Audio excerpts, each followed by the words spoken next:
طيارة بتشتغل بأستك مطاط بتلفه علشان تخزن طاقة، وبعدين الطاقة دي بتشغل المروحة عشان تخلي طيارة تطير. ومع إن طيارة لو متصنعة صح تقدر تحقق وقت طيران يبهرك، بس لسه هو موضوع لف الأستك ده بياخد وقت ومجهود. فعايز أبني طيارة بتتلف على طريقة القرن 21 باستخدام تقنيات بناء حديثة ومكثفات فائقة، واللي ممكن تتلف في ثواني معدودة باستخدام مولد يدوي، وده هيخلي وقت الطيران أطول بكتير من وقت اللف.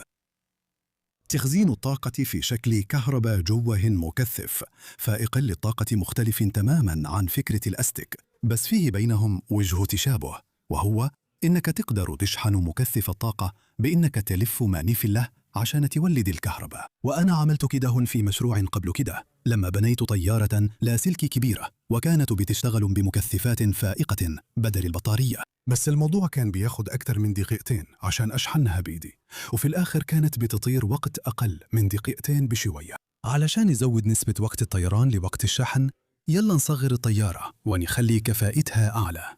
خشب البالسا خامة مشهورة جدا لطيارات الأستك عشان وزنه خفيف قوي، بس المشكلة إنه بياخد وقت كبير في الشغل، وأنا عايز أتجنب ده عشان أقدر أجرب كذا نموذج أولي بسرعة. وعشان كده أنا هطبع الطيارة دي بطباعة ثلاثية الأبعاد. دلوقتي البلاستيك المطبوع بقطعة ثلاثية الأبعاد أقوى شوية من خشب البلسة وبيستحمل أكتر لما طيارة تقع وتتخبط، بس المشكلة إنه أثقل بكتير وكثافته حوالي 6 أضعاف كثافة خشب البلسة. بس إنك تقدر تطبع طيارة في كام دقيقة، ده في رأيي مكسب كبير وبتصميم كويس. أنا لسه شايف إننا نقدر نخليها خفيفة قوي. إحنا بس محتاجين طريقة سهلة نكسي بيها أسطح الأجنحة. في بدايات طباعة ثلاثية الأبعاد كان دائما في صعوبة في تثبيت المطبوعات على قاعدة البرينتر، وكان الحل المشهور وقتها هو استخدام لزق الورق، وده كان بيدي للقاعدة سطح خشن شوية يخلي البلاستيك يمسك فيه. دلوقتي اللي بفكر فيه هو ينفع نستخدم الطريقة دي عشان نلزق الطباعة ثلاثية الأبعاد مباشرة على ورق مناديل خفيف عشان نعمل أسطح الأجنحة. ولحسن الحظ وبما إن طابعات ثلاثية الأبعاد الحديثة فيها قواعد طباعة مغناطيسية، فأنا هقدر أستخدم شوية مغناطيسات عشان أثبت ورق المناديل في مكانه. خلونا نجرب ونشوف هل دي هتنجح ولا لا. ده فدى المغناطيسات وما خبطش فيها، دي علامة كويسة. يلا نعبي المكان الفاضي تاني، وهي بتلزق في الورقة. شكلها كويس ومش شايف أي حروف بتفك، وكمان الطباعة شكلها طالع مضبوط. ده كده الموضوع ممكن يضبط فعلا. تمام، الطباعة نجحت. يلا نشير المغناطيسات ونشوف بقى هي لزقت في الورق بجد ولا أي كلام. بقولكوا إيه، أنا حاسس إن ده لزق بشكل ممتاز، ماسك حديد فعلا، وكل اللي محتاجه دلوقتي هو إني أقص الحروف، وكده هو بقى معانا جناح جاهز. ده جامد قوي. بعد كده قصيت الورقة الزيادة من الجناح وطبعت جسم طيارة تجريبي فيه ثقل من قدام عشان نعرف نعمل اختبارات الطيران الانزلاقي، وكمان طبعت جزء الديل بنفس طريقة ورق المناديل. ووزن الطيارة الشراعية دي كلها طلعوا 3.8 جرام. بس يا ترى هتطير؟ خلونا نشوف. دي بتنزلق كويس قوي، دي بتطير في الجو حلو قوي. طيب خلونا بقى نقارنها بطيارة ورق. نبدأ بطيارة الورق الأول. طيرانها معقول. نيجي بقى لطيارة المطبوعة 3D.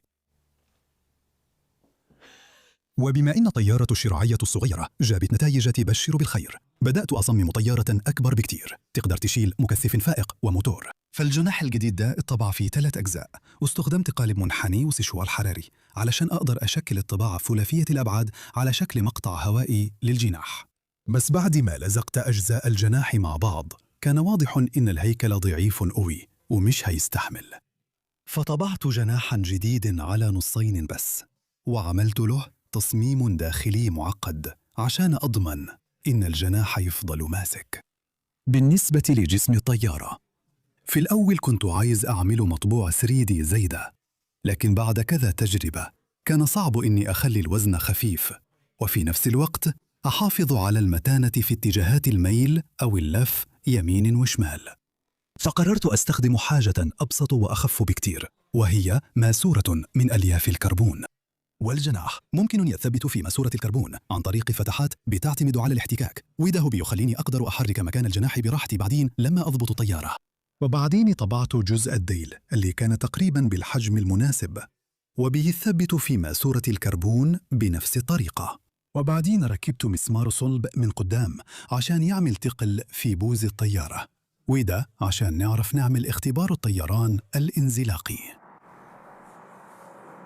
في الأول بان إنها بتنزلق كويس قوي، الأجنحة كانت بتلم لفوق، وده عمل لها اتزان خرافي ومنعها من المرجحة، والطيارة كانت ماشية في الجو براحتها وهادية جدا. بس بعدين حصل كده. في الأول افتكرت إن الرمية هي اللي كانت وحشة، بس لما رجعت شفت الفيديو تاني بان بوضوح إنه الهواء غلب الأجنحة ويطبقها، وده خلى الطيارة تغطس وما قدرتش ألحقها. وحتى لما كنت برميها صح، الجناح كان ساعات بيفضل يرفرف في الهواء، وتلاقي الطيارة غطست في الأرض فجأة. فمع إن مساحة الجناح هنا أصغر، إزاي التصميم الجديد ده بيطير؟ تمام، تجربة انزلاق الجناح القصير. مش قادر أصدق قد إيه الحاجة دي بتطير كويس بجناح صغير كده. وكده إحنا قدرنا نحل مشكلة، إن الجناح كان بيتني، يعني إحنا حلينا مشكلة انحناء الجناح، وباين إنه بيطير كويس، بس شكل الجناح كده ما يوحيش إنه عالي الكفاءة. شكله بقى شبه الباراشوت عشان الجناح قصير ومربع. دلوقتي تربيعة الجناح دي جاية من إن طول الجناح قصير والعرض كبير، والنسبة بين المقاسين دول اسمها نسبة الطول للعرض. والجناح ده بالذات نسبة الطول للعرض فيه قليلة، وده كويس من ناحية المتانة الهيكلية، وكمان بيدي قدرة أحسن على المناورة. لكن لما الهواء عالي الضغط اللي تحت الجناح بيلف حوالين أطراف الجناح بيعمل دوامات كبيرة، وده بيزود مقاومة السحب وبيقلل الكفاءة. لكن لو زودنا نسبة الطول للعرض عن طريق زيادة طول الجناح، الضغط اللي تحت الجناح هيتوزع على مساحة أطول، فبالتالي الدوامات عند أطراف الجناح هتبقى أصغر، وده المفروض يقلل مقاومة الهواء الناتجة عن الرفع. وكمان نقدر نزود نسبة الطول للعرض أكثر عن طريق تقصير عرض الجناح، وساعتها شكله هيبقى أقرب للجناح الحقيقي. وكمان أنا شايف إنه تقليل عرض الجناح هيخلي الأحمال الالتوائية الهوائية أقل، لأنه ضغط الهواء هيبقى قريب من عصب الجناح، وده إن شاء الله هيقلل أي التواء ممكن يحصل. فالجناح الجديد ده مطبوع على نصين في ورقة واحدة من ورق المناديل، وده بيدي نفس المساحة والوزن تقريبا زي الجناح القديم. وبعد ما لزقتهم مع بعض وشكلت الانحناء باستخدام مسدس الهواء السخن، جه وقت التجربة العملي. واللي يجنن في الجناح الجديد ده إنه بيتني بشكل كبير لفوق ولتحت، وده في الحقيقة حاجة كويسة، لأن اللبة دي بتخلي الجناح يلم لفوق لوحده، وده بيثبت الطيارة في الجو ويمنعها من المرجحة. وباين كده إنه مبقاش يتأثر بضغط الهواء اللي كان بيبهدل الجناح القديم.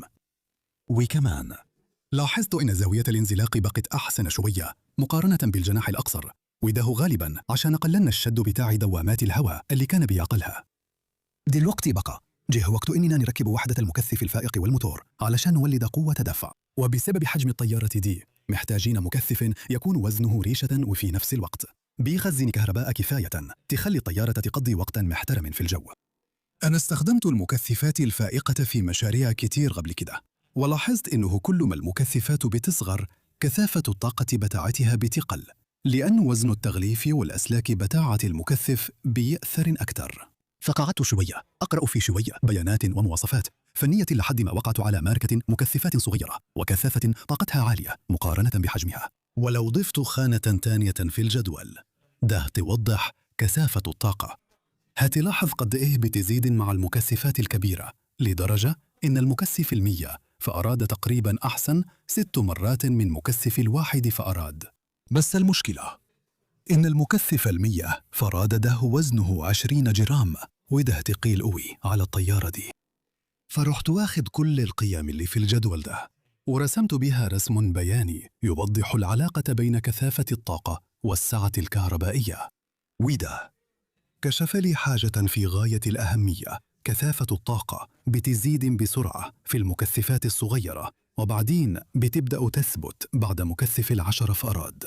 فقررت أطلب مكثفات 10 فراد لأنها بتدي توازن كويس بين تخزين الطاقة والوزن، وخصوصاً إن وزنها حوالي 3 جرام، فهتكون مثالية للطيارة دي. بعد كده اشتريت شوية مواتير صغيرة بفرش، واللي غالباً بتستخدم في الدرونز الصغيرة بتاعة الألعاب. والمواتير دي في العادي بتشتغل على بطارية ليثيوم خلية واحدة اللي بتتراوح من حوالي 3 ل 4 فولت، وبيركب لها المراوح الرخيصة دي اللي جودتها تعبانة، لأن كفاءة الأداء ما بتكونش هي الهدف الأساسي بالنسبة لهم. بس عشان مكثفات الطاقة مصممة تتحمل حد أقصى 2.7 فولت بس، فإحنا نقدر نركب مروحة أكبر شوية وتصميمها أنظف، وده هيساعدنا نعلي الكفاءة ونعوض فرق الفولت. بعد كده طبعت حامل خفيف باستخدام طباعة ثلاثية الأبعاد، بيجمع المكثف الطاقة والموتور مع بعض، وبيركب في وش الطيارة بنفس طريقة التثبيت بالاحتكاك اللي استخدمتها في الجناح. وبعدين عشان أشحن الطيارة هستخدم مولد يدوي بطباعة ثلاثية الأبعاد كنت عملته في فيديو قديم. المشكلة الوحيدة إني ما عنديش طريقة أعرف بيها إمتى الطيارة اتشحنت بالكامل. فيه فولة ميتر مدمج في المولد ده، بس بيشتغل لما الجهد يوصل حوالي 3 فولت، وبما إن المكثفات دي آخرها تتحمل لحد 2.7 فولت، فلو اتشحنت زيادة عن اللزوم ممكن تفرقع في وشنا. فدورت على مقياس جهد كهربائي صغير بيقرأ من 0 ل 3 فولت، أقدر أركبه في علبة مطبوعة بتقنية 3D وأوصل الأسلاك اللازمة عشان أشحن طيارة. وده شغال تمام، لأني أقدر أوصل المولد بالمكثف وأشحنه في كام ثانية بس، وبعدين أوصل الموتور عشان أحول الطاقة المخزنة إلى قوة دفع. ومع الوزن الكلي للطيارة اللي هو 15.6 جرام بس، بقى نصيب كل سنتيمتر من الجناح في شيل الوزن أقل من نصيبه في طيارة الورق. يلا نشوف إذا كانت هتطير ولا لا.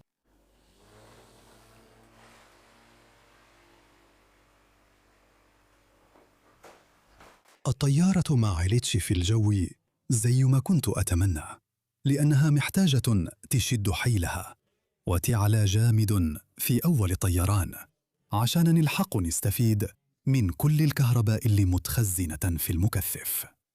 بس يلا نلفها ونجربها تاني. هي مش عندها قوة دفع كفاية. لحسن الحظ عندي موتور أكبر شوية، وده المفروض يدي قوة دفع كافية، وكمان عدلت تصميم قاعدة الجناح عشان أرفعه لفوق شوية، وده بيقلل من عرقلة التدفق الهوائي ورا المروحة. ولأن خط الدفع بقى دلوقتي تحت الجناح، فده طبيعي هيخلي الطيارة تطلع لفوق بشكل طبيعي في أول جزء من الرحلة. وبعدين لما المكثف يفرغ شحنته الطيارة هتتوازن وتنزل بهدوء، ويا رب تقدر تستغل كل الطاقة المتخزنة في المكثف عشان تزود وقت الطيران على قد ما نقدر. تمام، النهاردة هو يوم الاختبار. الجو هنا يجي تحت الصفر بحوالي 2 درجات، بس مفيش أي ريح خالص، وده ممتاز. ده حلو. أيوة كده. حنوصل سلك الشحن أهي ميدية النص فولتت أهو، يبغى أكيد كان فيها شوية بواقي شحن، بس لو لفيناه حيوصل على طول ل2.5 فولت. سهل وبسيط. يلا بينا. يا سلام، ده فيه قوة جامدة قوي. ده بيتراش. يا نهار أبيض. ده أنا بخت، أنا راسي لفته خالص. يا نهار أبيض، ده حلت فوق خالص أكتر بكتير ما كنت متخيل.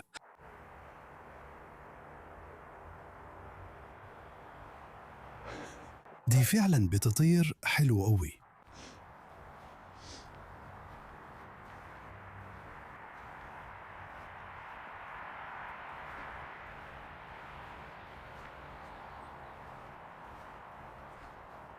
ممكن يلف لفة كمان. مش قادر أصدق الطيارة فضلت طايرة كل الوقت ده.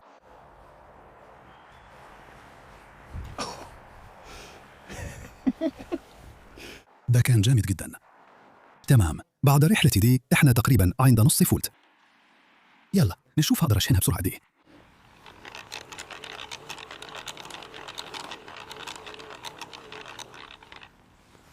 ده كان سريع جدا.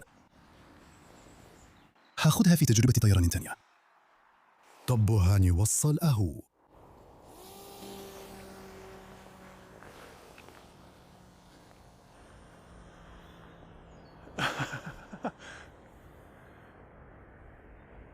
دي رحلة طيران كويسة، دي طلعة عالي وحلو.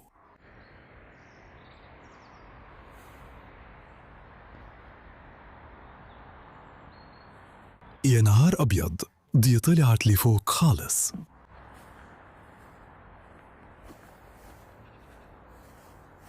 أوعيت يعدي السور والنبي بلاش، عشان لو وقعت هناك هتغرز في النجيل المبلول.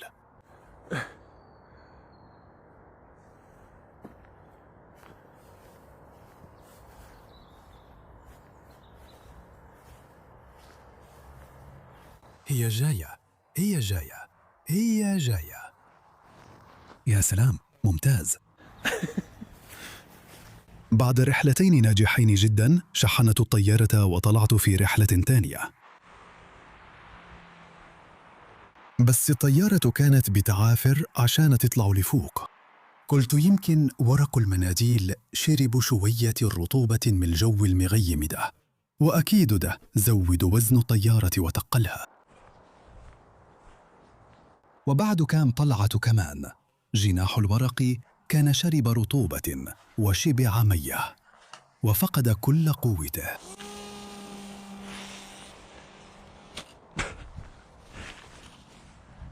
فروحت شايله ومسقط مكانه جناح أقصر.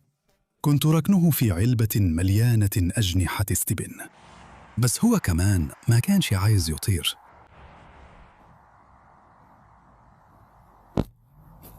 أيوة، بص على ده، دي أجنحة أنا ما استخدمتهاش في طيراني فعلا، كنت شايلهم استبن بس. أنا عارف إنهم كانوا مرنين شوية في الأول، ده بقى شكلهم يضحك، وكلهم بقوا زي الملبن لمجرد إنهم شموا شوية السقع والندى اللي برا هدول. فأنا شايف إن طيارات ورق المناديل دي يا إما تترك لليالي الصيف الهادية، يا إما تطير جوها الصالة في مكان مقفول. فبالرغم من إن ورق المناديل بيتأثر بالرطوبة، إلا إن القدرة على طباعة ثلاثية الأبعاد مباشرة على ورق المناديل بتخليني أقدر أبني طيارة جديدة بالكامل في أقل من 20 دقيقة. وعشان طيارة تطير لمدة 45 ثانية بمجرد 4 ثواني لف، أقدر أقول إن ده بيثبت إن المكثفات الفائقة دي هي الطريقة الصح عشان تعمل طيارة زنبرك حديثة. ألف شكر على المتابعة، ونشوفكم الحلقة الجاية.